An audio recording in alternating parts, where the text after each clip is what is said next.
আপনারা যদি কোনো আইডি কেউ খুলতে চান, সেটা ফেসবুক হোক আর ইউটিউবে চ্যানেল কি টিকটক, যেটাই খুলেন আগে নিজে সব কিছু জানতে হবে, জেনে তারপরে এটা খুলবেন। আপনি কিছুই জানেন না কিন্তু ওটা আপনি খুলিছেন, ওটা আপনার জন্য সুবিধার হবে না। কি জন্য বলতেছি, আমার নিজের অভিজ্ঞতার থেকেই বলতেছি আমি। কারণ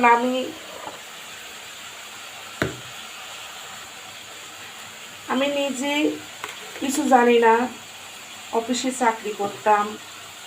তে আমাকে একজন বলল যে ভাবি আপনি কি ইউটিউবে চ্যানেল খুলতে চান?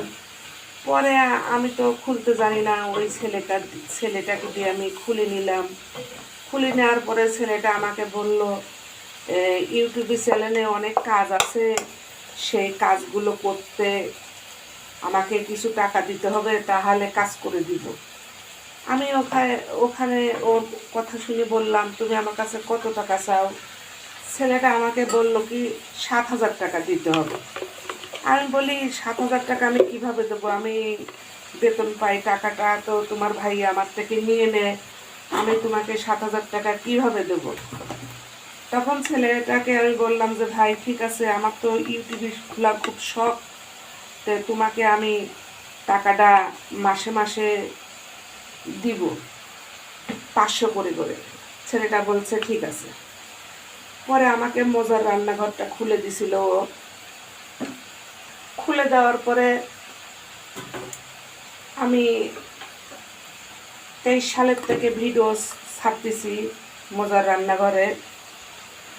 আমাকে বলল তোমার ইউটিউবে চ্যানেলের জন্য আবেদন জানাইছি, যখন তখন তোমাকে একটা সিটি দিবে, তুমি হচ্ছে একটা কাজ করিও, ওই পিয়ন আসবে দিতে, ওনাকে কিছু চা নাস্তা খাওয়ার টাকা দিও, তারপরে তোমার ওখানে পোস্ট অফিসের একটা খরচ আছে। ছেলেটা এগুলো বলার পরে আমাকে একটা লোক ফোন দিল। ফোন দেওয়ার পরে যায় দেখি পোস্ট অফিসের লোক মুরব্বি করি, উনি আমাকে ওই চিঠিটা দিল। দেওয়ার পরে বলে কি পোস্ট অফিসের খরচ দেন 1,000 টাকা। পরে আমি ওনাকে 1,000 টাকা খরচ দিয়ে দিলাম। উনি বলল এই জিনিসটা কাউকে দেখাবেন না, এটা গোপন জিনিস, এটা আপনি ঠিকভাবে নিজের কাছে রেখে দিবেন। এই কথা উনি বলল। হচ্ছে গা তারপরে বলে আমাকে চা নাস্তা খাওয়ার জন্য কিছু টাকা দেন। আমি আবার ওনাকে করলাম কি 100 টাকা দিলাম চা নাস্তা খাওয়ার জন্য। আসলে কি ইউটিউবের থেকে চিঠি পাঠাইলে পোস্ট অফিসে টাকা দিতে হয়, এটা তো আমি জানি না, নাকি টাকাগুলো ওরা খায়। তে আমাকে ছেলেটা বেশি কিছু শিখাই নাই, মানে ভিডিওটা কিভাবে টাইম মাস্টার দিয়ে জয়েন লাগাবো, ভিডিও কিভাবে আপলোড দেব, একটা অ্যাপ খুলে দিছে, মানে ভিডিও 80 মানুষের দেখলে পারে কয়েকজন দেখছে, কি ভিউ হয়েছে, এইটা দেখার জন্য একটা অ্যাপ খুলে দিছে। এসে বেশি কিছু ছেলেটা আমাকে শিখাই নাই। তারপরে ওরা আমাকে ফেসবুক, তারপরে আপনার টিকটক সবগুলো খুলে দিছে। এই 23 সালের থেকে আমি ভিডিও ছাড়তেই আছি, এগুলো সম্বন্ধে আমি কিছুই বুঝি না। এখন আমি চাকরি ছেড়ে দিছি, ছেলেটাকে কয়েকদিন করে ফোন করে ডাকছি যে আসো, আইসি একটু আমার জিনিস আইডিগুলো দেখে যাও, ঠিক আছে নাকি। ছেলেটা বলে ভাইয়ার কাছে মোবাইল পাঠায় দাও, পাঠাই দিছি, তারপরেও কিছু হয়নি। এখন আমার বাসায় একটা মেহমান আসছিল, সে বলতেছে কি যে 3 সার্টিফিকেট বানানি আসেন, আপনার ফেসবুকে হচ্ছে গিয়ে আমি ওইটাই অ্যাড করে দিয়ে যাই।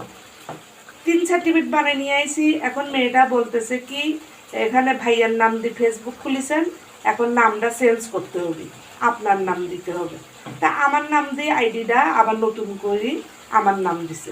দেওয়ার পরে এখন আমারে কেউ ফেসবুকে আর হচ্ছে গা কমেন্টও করে না, কেউ কিছুই লেখে না। তে এখন আর কি করবো, মেয়েটা তো পুরাপুরি কাজ করতেই পারলো না। 3 সার্টিফিকেট খালি খালি টাকা দিয়ে বানিয়ে আসলাম। মেয়েটা গাড়ি চলে যাওয়ার টাইম হয়ে গেল, মেয়েটা চলে গেল। এভাবেই পড়ে রয়েছে। মেয়েটা বলে কি এখনো আপনার 1 বছর লাগবে ফেসবুকে সব কিছু হতে, আর আপনার ইউটিউবে নিয়ে আপনি টেনশন করেন না, ওটা ঠিক আছে, ওটাতে হচ্ছে গা ওয়াচ টাইম পূরণ হয়ে গেলে আপনাকে টাকা দিবে। আমি বলি ওই ছেলেটা না আমাকে বলেছে যে ভাবি ওয়াচ টাইম পূরণ করে দিব, আমাকে টাকা দাও। তো তখন ওই মেয়েটা বলতেছে আপনি এত বোকা, ওয়াচ টাইম কোনদিন ও দিতে পারবে? ওটা তো হচ্ছে গা জনগণ আপনার ভিডিও দেখবে সবাই, তাহলে গা ওয়াচ টাইম বাড়বে। ও বললে হবে নাকি? আপনি এত বোকা, ওকে এভাবে টাকা খাওয়াইছেন। পোস্ট অফিসেও হলে গা কোনো দিন পোস্ট অফিসটা সরকারি, এটাতে কোনো চিঠি আসলে কোনো দিন টাকা দিতে হয়। তে যাক, আপনি যা বোকামি করেছেন। তে আমরা আবার আসবো, তখন আপনার 3 সার্টিফিকেট আপনার ফেসবুকে সেটিং করে দিয়ে যাবো ব্যাংক অ্যাকাউন্ট দিয়ে। এই পর্যন্ত সকি। তাই আমি বলতেছি যে আপনারা যে আইডি খুলেন আগে এটার সম্বন্ধে সব কিছু জানবেন, তারপরে খুলবেন, না হলে কিন্তু আমার মতো আপনারাও ঠকবেন। তো এখনও আমি মাঝে মাঝে দুঃখ লাগে, কষ্ট লাগে, মনে করি ভিডিও ছাড়বো না, নিজে এ সম্বন্ধে বুঝি না, মানুষে আমারে বারবার ঠকাচ্ছে, বোকা বানাচ্ছে।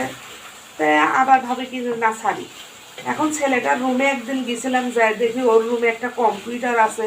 এখন দেখি ওই কম্পিউটার মধ্যে আমি যত রান্না করছি সব রান্নার ভিডিও ওর কম্পিউটারের মধ্যে রয়েছে। তো কীভাবে ওর কম্পিউটারের মধ্যে আমার রান্নার ভিডিওগুলি রয়েছে আমি তাও জানি না। এখন এগুলো নিয়ে অনেক সন্দেহ হয়, টেনশন হয়। যাকে এখন আল্লাহর ভরসা, আল্লাহর উপর ভরসা রাখছি। আমাকে যদি যে ঠগাবে তার বিচার আল্লাহ করবে, কারণ মানুষ কখনো মানসিক ঠগাইলে পারে, সে কখনো সুখে থাকতে পারে না। এই তো তাই বলি আপনারাও কেউ আমার কথা ঠকেন না, সব কিছু ভালোভাবে শিখে নিয়ে তারপরে আইডি খুলে, এটাই আমি আপনাদেরকে সতর্ক করে দিলাম।